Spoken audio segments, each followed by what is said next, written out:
Bonjour à tous, dernier épisode de Demain nous appartient. Notre actualité du jour se concentre sur « Demain nous appartient », 1654, révéler la terrible raison pour laquelle Lisa et Aaron ont tué Maxence pour se venger. Au commissariat, Martin interroge Lisa. La veille, Timothée lui avait fait savoir qu'elle était la collègue de Maxence depuis 3 ans au commissariat de Paris. Lisa a dit à l'époque qu'il avait une liaison. Lorsqu'elle a appris qu'il était marié, elle l'a quitté. En représailles, Maxence a diffusé une vidéo intime d'eux dans le groupe de travail. Lisa décide alors de rejoindre l'IGPN. Lisa ajoute que Maxence l'a contacté quelques jours après son arrivée à 7. Mardi soir, il lui a envoyé un texto pour s'excuser mais elle n'a jamais répondu. D'un autre côté, Aaron était au courant, même lorsque Lisa lui avait dit de ne pas y aller. Martin lui a demandé ce qu'elle faisait à ce moment-là. Lisa a répondu qu'elle était au salon de beauté.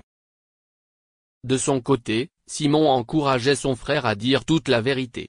Aaron affirme avoir frappé Maxence et l'avoir vu se relever en partant. Le médecin ne comprenait pas comment les choses pouvaient aller si mal. Martin a alors demandé à Joséphine. Il lui montre une photo de Lisa, qu'elle reconnaît comme l'ancienne collègue de Maxence. En revanche, elle ne savait pas qu'elle était à 7. Martin a ensuite demandé ce qu'elle faisait mardi soir.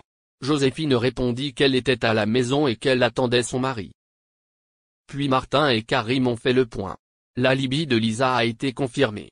Même chose pour Joséphine, au moins son téléphone est bloqué chez elle le soir et les voisins trouvent toujours la télé allumée. Martin pensait que c'était trop sucré.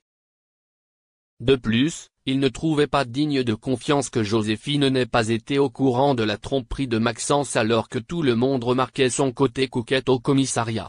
Il va donc creuser l'affaire en affirmant que Joséphine a tué son mari pour se venger. Chez sa colocataire, Lisa reçoit un appel de Simon qui l'informe de la situation.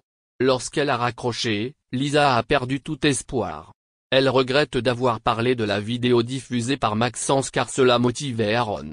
Amel et Victoire sont là pour la soutenir. Pendant ce temps, Nordine apporte de l'eau à Aaron dans sa cellule. Ce dernier lui demande de parler en son nom à son père, mais Nordine déclare qu'il ne peut rien faire pour l'aider. En fin de journée, Simon s'est rendu au bureau de Xavier pour demander la levée de la tutelle de son frère. L'avocat a déclaré que le dossier était vide. Au contraire, le procureur a soutenu que tout était contre Aaron. Il a donc décidé de le placer en détention avant son procès. Simon menace d'avertir les médias.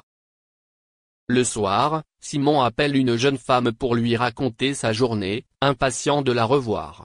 Elle est arrivée en taxi et l'a trouvée. C'est Camille. Elle se dirigea vers Simon et l'embrassa passionnément. Merci d'avoir regardé et à la prochaine vidéo. N'oubliez pas de vous abonner à notre chaîne. En attendant, dites-nous ce que vous en pensez dans la section commentaires ci-dessous. C'est ça.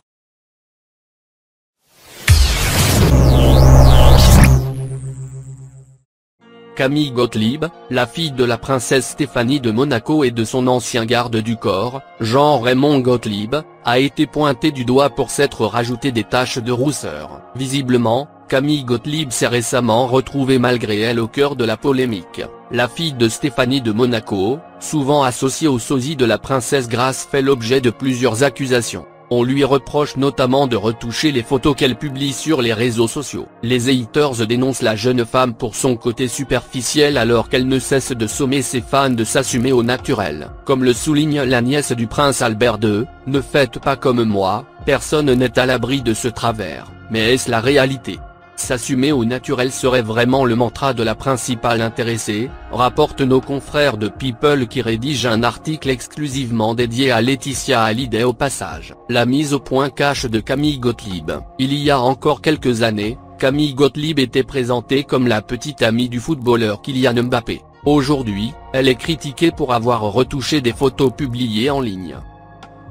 Rappelons que la jeune femme est très active sur la toile. Face à l'ampleur de la polémique, elle a décidé de sortir du silence.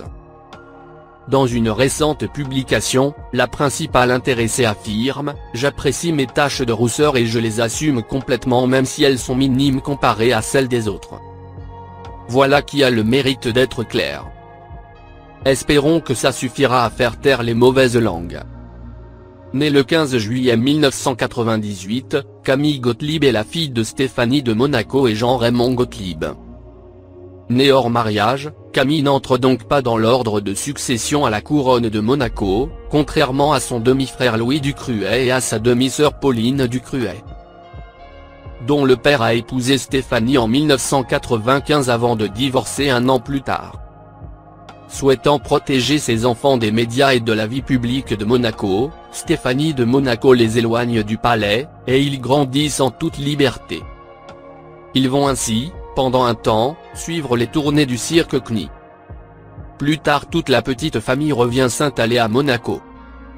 Camille apparaît régulièrement au Festival international du cirque de Monte-Carlo, dont sa mère est la présidente. Camille se passionne également pour le théâtre et la photographie.